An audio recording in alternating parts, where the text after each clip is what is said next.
Genesis chapter 10. Shidi ditlogolo tša barwa ba Noa, Seme le Hamo le Jafeta. Ba bararo ba ba bile le barwa ka morago ga lefula. Barwa ba Jafeta šiba ke Gomere le Magogo le Madai le Jabani le Tubali le Mesheke le Tiras. Bona e bile boragolokoko ba ditšhaba tšeo di reetšego maina a bona. Ditlogolo tša Gomere e bile setšhaba sa Ashkenaz le sa Rifate le sa Torgam. Ditlogolo tša Jaban e bile setšhaba sa Elisha le sa Tarshishi le sa Cyprose le sa Rodos.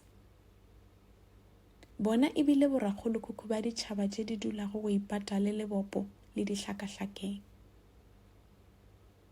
Bao ka moka ke ditlogolo tša Jafet, mme ba dula melokong le ditšhabeng tša gabo bona le dinageng tše di fapanego. Sehlopha se sengwe le se sengwe se bolela polelo ya sona. Barwa ba Hamo šiba ke Khushe le Erebeta le Libya le Kanana. Bona e bile boragolokoko ba ditšhaba tšeo di reetšego maina a bona. Ditlogolo tša Khushe e bile setšhaba sa Seba le sa Habila le sa Sabta le sa Rama le sa Sabteka.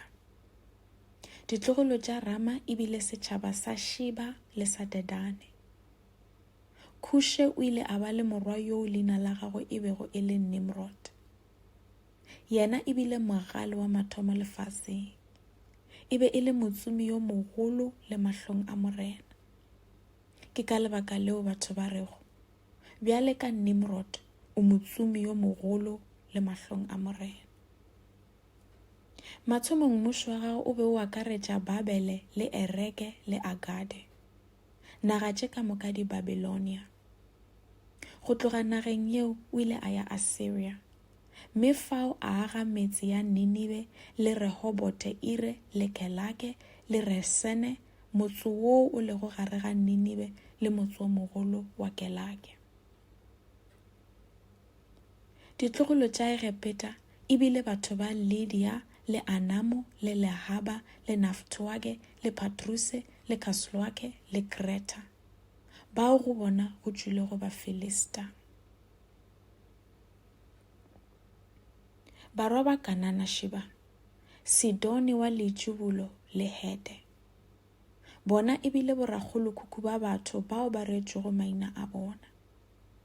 Kanana gape e bile ragolokoko wa ba Jebusi le ba Amore le ba Girgashe le ba Hibe le ba Araki le ba Sine le ba Arbade le ba Tsemara le ba Hamate.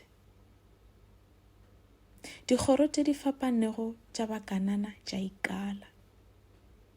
Naga ya ba Kanana e be e tloga Sidoni e le ba Gerare go yo fihla Gaza, e le ba Sodoma le Gomora le Adma le Tseboime go yo fihla Lesha.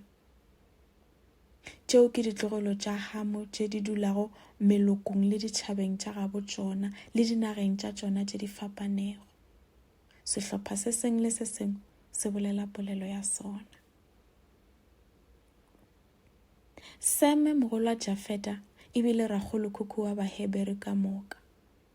Barwa ba Seme šiba Elamo le Ashure le Arbakshade le Lude le Aramu. Bona e bile boragolokoko ba ditšhaba tšeo ba reetšego maina a bona.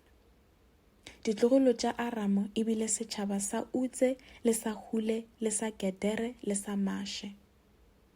Arbakshade e bile tatago Shelage, yo e bile go tatago Ebere.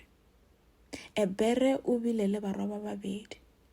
Yo mongwe o ile a bitšwa Belege ka gore nakong ya gagwe batho ba lefase ba be ba arogane. Yo mongwe yena o ile a bitšwa Jokotane. Ditlogolo tša Jokotane e bile setšhaba sa Almodade le sa Shelefo le sa Hatzamabete le sa Jerake le sa Hartoramo le sa Usale le sa Dikla le sa Obale le sa Abimaele le sa Sheba le sa Ofire le sa Habila le sa Jobabe. Ka moka go bona ba tšwile go Jokotane.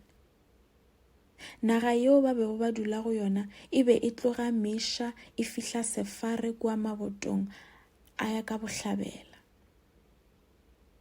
Tšeo ke ditlogolo tša Seme tše di dulago melokong le ditšhabeng tše di fapanego le dinageng tše di fapanego. Sehlopha se sengwe le se sengwe se bolela polelo ya sona.